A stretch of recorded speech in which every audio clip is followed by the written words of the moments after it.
دھوکے کی طرف اور توجہ دلا دوں، حالانکہ ٹائم زیادہ ہو رہا، بھائیوں کو سوال کا بھی انشاءاللہ موقع دیا جائے گا، اور بہتر یہ کہ ابھی سے لکھنا شروع کر دیں باز بھائی۔ ایک اور نقطے کی طرف آپ کو توجہ دلا رہا ہوں، وہ یہ، اب میرے بھائی مجھے ایک بات بتاؤ، تم میں کوئی ایسا بھائی ہے جو توحید کا قائل نہیں ہے؟ جو توحید کا میں قائل نہ ہو نا، وہ ہاتھ کھڑا کرے، اور توحید عیسائیوں والی نہیں، ہاں مسلمانوں والی توحید کی بات کر رہا ہوں، یعنی کہ اللہ کو اس کی ذات، اس کی صفات میں یکتا ماننا۔ یہ ہم سب کا، اگر ہم میں سے کسی کا یہ عقیدہ نہیں ہے تو ہاتھ کھڑا کرے۔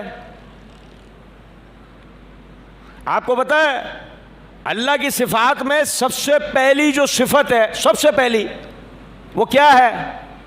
سبح اسم ربک الاعلی، اللہ کی تسبیح بیان کرو، کس حیثیت سے؟ اس کی کس صفت کے ساتھ؟ علو کی، بلندی۔ توحید میں سب سے پہلے توحید کیا ہے؟ کہ اللہ تعالیٰ کہاں ہے؟ 7 آسمانوں سے اوپر اپنے عرش پر مستوی ہے۔ اب بھائی میرے کسی کا یہ عقیدہ نہ ہو تو بتا دو، ٹھیک ہے؟ امام ابن خزیمہ رحمۃ اللہ علیہ سے صحیح سند کے ساتھ روایت موجود ہے، اور بھائی توحید کا نام لینے والوں یہ مسئلہ سمجھ لو یار، صحیح سند کے ساتھ معرفت علوم الحدیث امام حاکم کی، اس میں صحیح سند کے ساتھ امام ابن خزیمہ رحمۃ اللہ علیہ کا یہ فتویٰ موجود ہے کہ جو شخص بھی اللہ کے استوا کا انکار کرے، حاکم وقت کی ذمہ داری ہے اس کو وارننگ دے، آیت حدیثیں پڑھ کے اس کو وارننگ دے، اگر وہ اس کے بعد بھی نہیں مانے تو اس کی گردن اڑائے، کیونکہ وہ بے دین ہے۔ اور بھائی اللہ کو مستوی علی العرش نہ ماننے والا آدمی کیا ہے؟ بے دین ہے، سمجھ میں آ رہی؟ بدعتی ہے۔ اور آپ کو مزے کی بات بتاؤں، ایک اور سب سے بڑا دھوکہ سمجھ لو، سب سے بڑا دھوکہ یہ ہے کہ تم کسی آدمی کو قبر پرستی کے خلاف بولتے ہوئے دیکھو اور سمجھو کہ یہ توحید پرست ہے۔ یاد رکھنا، توحید پرست آدمی جب ثابت ہوتا ہے جب سب سے پہلے اللہ کے علو کا، اس کے استوا کا اقرار کرے، یہ بات یاد رکھنا آج میری۔ اور مرزا جہلمی سب سے پہلے جس چیز کا انکار کرتا ہے وہ اللہ کے علو کا انکار کرتا ہے۔ میری اس کے اوپر 4 ویڈیوز ہیں، مرزا کے دلائل کا بھی رد کیا ہے میں نے، اس کے نظریے کا بھی رد کیا، 4 ویڈیوز ہیں۔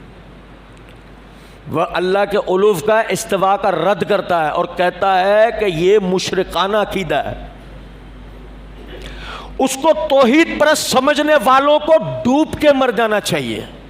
پتہ لگتا ہے کہ تم نے آج تک توحید پڑھی، تمہیں خود توحید نہیں آئی، تم آج تک یہ سمجھتے رہے کہ بت پرستی، قبر پرستی کا رد کرنا توحید ہوتا ہے۔ اور میرے بھائی یہ تو شرک کا رد ہوتا ہے، توحید بیان کرنا تھوڑی ہوتا ہے۔ یہ بالکل وہ والی بات ہے، کالا رنگ ہوتا ہے، کالا رنگ ہوتا ہے، کالا رنگ ہوتا ہے، کالا رنگ، ابے سفید تو بیان کرو۔ وہ سمجھ میں آ رہی ہے کچھ بات یا نہیں؟ میں نے کالا بتا دیا تو سفید سمجھ جاؤ، اب یہ کیسے ہوگا؟ یہ کیسے ممکن ہے کہ آپ ایک چیز کا رد کرو، دوسری کا اثبات نہ کرو، اور آپ کو کہ خود ہی مثبت کو تسلیم کر لو؟ اللہ نے بھی قرآن میں ایسے نہیں سمجھایا، قولوا لا الہ الا اللہ، کہو کوئی الہ نہیں ہے۔ یہ کیا ہوا؟ یہ نفی ہو گئی، تردید ہو گئی، رد ہو گیا۔ آگے الا اللہ کہہ کے اثبات کیا۔ اللہ نے صرف تردید نہیں کی ہے، نفی نہیں کی ہے، کہیں بھی نہیں ہمارے دین میں۔